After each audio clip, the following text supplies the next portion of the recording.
भले ही क्रांतिकारी आंदोलन की शुरुआत महाराष्ट्र से हुई हो, परंतु क्रांतिकारी आंदोलन का जो सबसे प्रमुख केंद्र बनकर उभरा है, क्रांतिकारी आंदोलन का सबसे प्रमुख केंद्र बनकर उभरा है बंगाल प्रांत। बंगाल प्रांत क्रांतिकारी आंदोलन का जो है सबसे प्रमुख केंद्र बनकर उभरा है। बंगाल प्रांत की अगर हम बात करें तो जो बंगाल प्रांत है यह क्रांतिकारी आंदोलन का सबसे प्रमुख केंद्र बनकर उभरा है। इसके पीछे कई सारे रीजन हैं। इसके पीछे एक तो रीजन ये था कि बंगाल में विशेष तौर पर राष्ट्रवाद के प्रचार प्रसार हेतु कुछ राजनीतिक संगठनों की स्थापना की गई। बंगाल में राष्ट्रवाद के प्रचार प्रसार हेतु कुछ राजनीतिक संगठनों की स्थापना की गई। एक ये कारण है कि बंगाल क्रांतिकारी आंदोलन का सबसे प्रमुख केंद्र बनकर उभरा। बंगाल जो क्रांतिकारी आंदोलन का सबसे प्रमुख केंद्र बनकर उभरा, उस बंगाल में बंगाल देखिए, क्रांतिकारी आंदोलन की शुरुआत भले ही महाराष्ट्र से हुई हो, लेकिन क्रांतिकारी आंदोलन का सबसे प्रमुख केंद्र बनकर उभरा था बंगाल। और बंगाल में क्रांतिकारी आंदोलन उभारने का श्रेय भद्रलोक समाज नामक संगठन को जाता है। भद्रलोक समाज, और जो भद्रलोक समाज नामक संगठन है, इस संगठन की स्थापना बारिंद्र कुमार घोष और भूपेंद्र नाथ दत्त ने किया है। अर्थात हम यह भी बात कह सकते हैं कि बंगाल में क्रांतिकारी आंदोलन उभारने का श्रेय बारिंद्र कुमार घोष और भूपेंद्र नाथ दत्त को जाता है। देखिए, गौर से आप इस बात को सुनिएगा। बंगाल में क्रांतिकारी आंदोलन उभारने का श्रेय बंगाल में क्रांतिकारी आंदोलन उभारने का श्रेय भद्रलोक समाज नामक संगठन को जाता है। भद्रलोक समाज, और जो भद्रलोक समाज नामक संगठन है उसकी स्थापना बारिंद्र कुमार घोष और भूपेंद्र नाथ दत्त ने किया। बारिंद्र कुमार घोष और भूपेंद्र नाथ दत्त ने किया है। अर्थात हम यह भी कह सकते हैं कि बंगाल में क्रांतिकारी आंदोलन उभारने का श्रेय बारिंद्र कुमार घोष और भूपेंद्र नाथ दत्त को जाता है। तो यहाँ पे देखिए, आप थोड़ा सा गौर फरमाइएगा।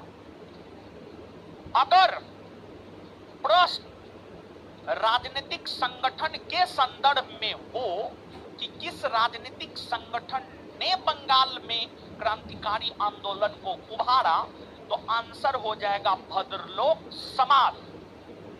लेकिन यही प्रश्न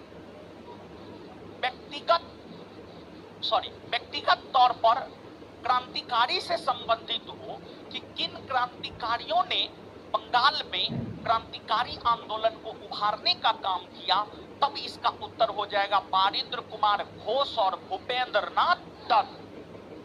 बात समझ पाए हैं? हाँ या ना? क्लियर है ये बात?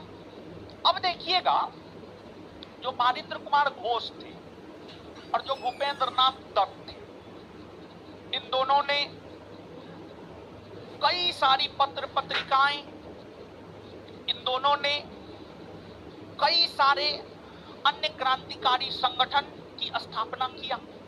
जैसे बारिंद्र कुमार घोष ने भवानी मंदिर नामक पत्रिका निकाला, वर्तमान रणनीति नामक पत्रिका निकाला। फिर बारिंद्र कुमार घोष भूपेंद्र नाथ दत्त के साथ मिलकर के कुछ पार्टी की स्थापना किया, जैसे कि युगांतर पार्टी हो गया, मनिकतुल्ला पार्टी हो गया। तो ये सब पार्टी की स्थापना बारिंद्र कुमार घोष और भूपेंद्र नाथ दत्त के द्वारा जो है आपको किया गया था। बारिंद्र कुमार घोष और भूपेंद्र नाथ दत्त के द्वारा किया गया था।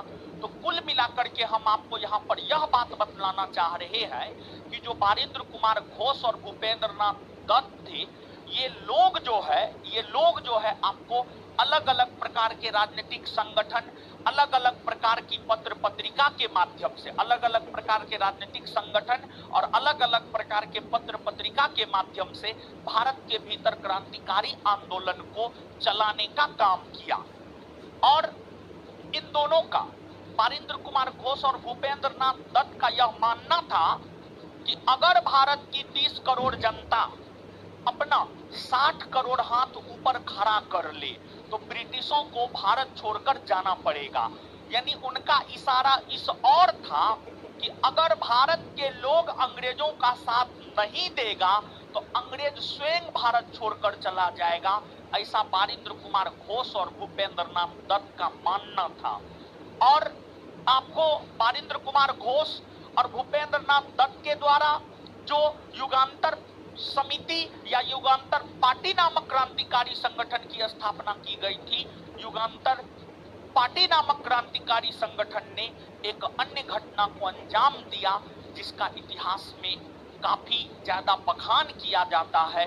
वह यह है कि मुजफ्फरपुर के जिला जज किंग्सफोर्ड की हत्या का प्रयास।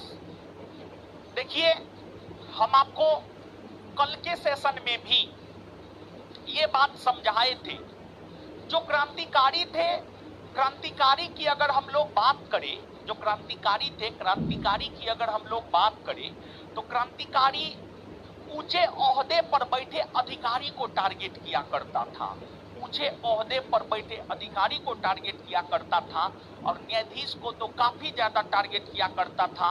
और न्यायाधीश को टारगेट करने का कारण ये था कि जो न्यायाधीश होते थे, विशेष तौर पर ब्रिटिश न्यायाधीश भारतीयों को छोटे से छोटे अपराध के लिए भी बड़ी से बड़ी सजा देने का काम किया करता था। तो मुजफ्फरपुर का एक जिला